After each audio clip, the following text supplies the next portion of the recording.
doubt in science, it's true. Crowds give endless sight, an unbirthday gift to you. In Wonderland, where sanity sways, of sight of shiballoons, there's a gleam of silver night, 2 spoons. Mercury flows in liquid threads, with crooked grinning face, the wild madness spreads, half strange and styled. No room, all can see and all to know of royalty, majesty, liberty, monstrosity, and insanity of 2 days slow. He sees Alice over wonder, and flowers that stare, because his hat glows with eerie flare. A sip of foam and touch of fabric, a twist of mind, the hatter bends reality from before and behind. His hat of looking glass, a secret brick hums, a silvery liquid that softly drums. Mercury's dance in a vacuum's breath, the silent death roar, a world reduced to less and more. Good morning, heroic healers and daring defenders. That was Mercury Vacuum by Illuminate, who presented this tribute to Lewis Carroll's Alice in Wonderland as an unbirthday present to me. I have always loved the sheer unhinged brilliance of Carroll's work, though I will freely admit there was something enormously off-putting about the Disney adaptation. The first item on the newsworthy list today is that Joanna Morgan has been caught and slain by Gunvald's elite military sweeping clear teams on Duatir. Following the withdrawal of her supporting automaton forces, she had attempted to go to ground and wait for all of this to blow over. But unfortunately for her, it didn't end up going that way. She was cornered, refused to surrender, and Gunvald was left with no choice but to grant her democracy's peace. Once believed to be an organization fanatically loyal to the Ministry of Truth, it was later revealed that the command structure of the Fist of Truth were actually cyborg agents, fitted with cranial implants that connected them to the automaton data network, allowing them to take orders from the mainframe. They were tasked with targeting key infrastructure and destabilizing planets deemed critical to the war effort. Sneaky little devils, aren't they? While the cyborgs of the Fist of Truth did download and analyze Mercy's experience data, they were not technically affected by it.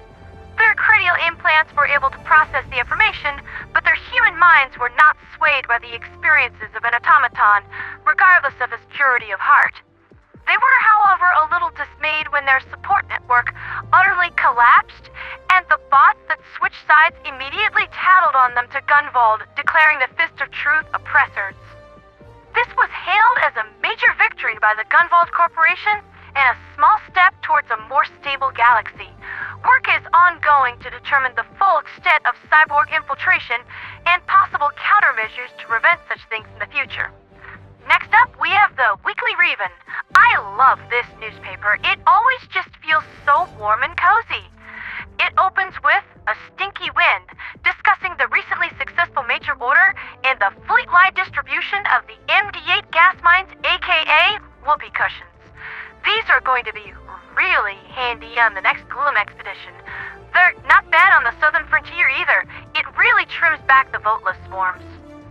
The next page is a recap of the recently passed major order, where the moderately feeble young adults were saved and the bot offensive completely routed, thanks to some clever cyber attacks on our part.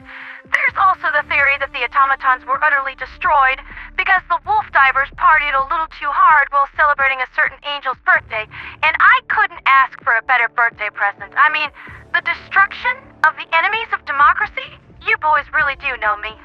There's also a mention here on the ongoing problems within the Chaos Divers and the 104th's response to such. The Chaos Diver badge has been removed from their halls, but I do have it on good authority that the Wolves did aid in the defense of Rogue 5 because that's just the kind of men that they are. The worst others are capable of does not dull the best that the 104th is capable of. Jarl Quicksilver has issued the order to defend Claorell with all the might his Helldivers are capable of, citing the vast quantity of refined metallic resources being produced by the Deep Mantle Forge complex.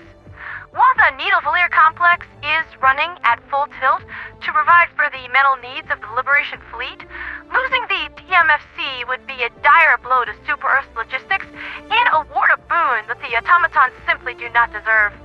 As for Norse lore for the day, we have everyone's favorite bad boy, Loki, played by Tom Hiddleston, hopefully, and his wife, Sigyn, her name meaning friend of victory, and I hope that I'm pronouncing that right.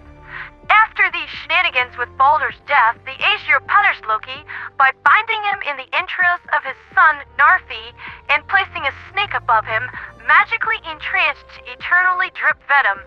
Sigyn stayed by Loki's side to catch the venom in a bowl, but when she went to empty it, some dripped onto Loki, causing him great pain, and this is how the ancient Norse explained earthquakes. Huh, that's kind of neat. I'm guessing that Loki was learning the golden rule the hard way. Be nice, and we'll be nice to you. However, if you act like a butthead and get someone that we all really liked killed, all bets are off. I imagine that if someone did something to hurt me, Loki's punishment would be viewed as getting off easy compared to what the Wolves of Valhalla would do to them, and then Lady Electa would get a turn. In other news, the Wolf Divers are nearing the 700-member mark, and it is expected that they'll hit that metric in just another few days. I guess my promotional work is really working. It feels so surreal to have such an influence, but I swear to only use my powers for good. With great beauty comes great responsibility. The Einherjar division has undergone a complete rework, so if you think you have what it takes to join the ranks of the Wolf Divers Elite Forces, simply file a request for the role in the request channel. I think I actually might do this because my last name legitimately is Einherjar. I am an army of one. And that's been the Weekly Raven, everyone. There's just a few credits to go over here. I'd like to thank Munin, Spartan, Snarlo, Silas, and Venom for putting these together with such skill and care.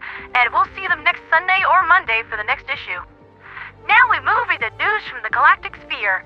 During the night, Alatfar 11 managed to drive the squids back into the Celestial Seas, so no dark energy for you. I said no. Parsh, however, is struggling a little. The fight is very close and could go either way. They just need one final push and we'll have our 3rd out of 8 defenses locked down nice and proper.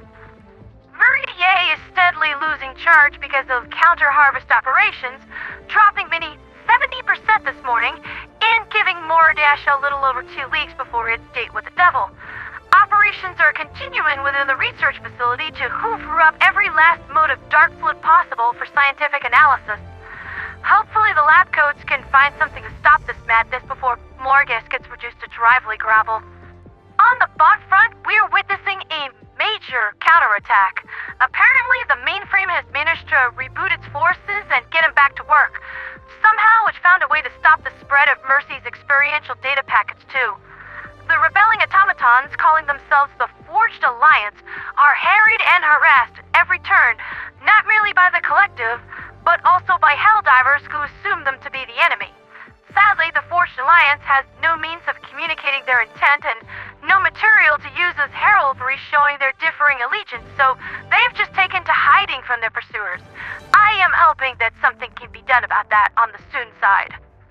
Meissa, Blistica, and Chort Bay are all losing ground badly, with the Automatons making gains on every possible battlefront. Unfortunately, these planets look to be lost to us. The battle upon Claorell is faring similarly poorly, but the fighting is much more intense. The Helldivers don't intend on going down without a fight, but it looks like the prevailing plan is to recapture the planet after the bots secure it, with a counteroffensive looking to take place sometime later tomorrow. That's been Liberty's latest with me, Pandera the Radio Angel. Jeez, times look to be tough right now, Helldivers, but hey, we can't win all the time every time, right? We knew the collective was gonna hit back hard after those shenanigans last week, but I still believe that we can work out a win here. It's just going to be a little closer than I'd like. For liberty, for freedom, for democracy, and for Super Earth.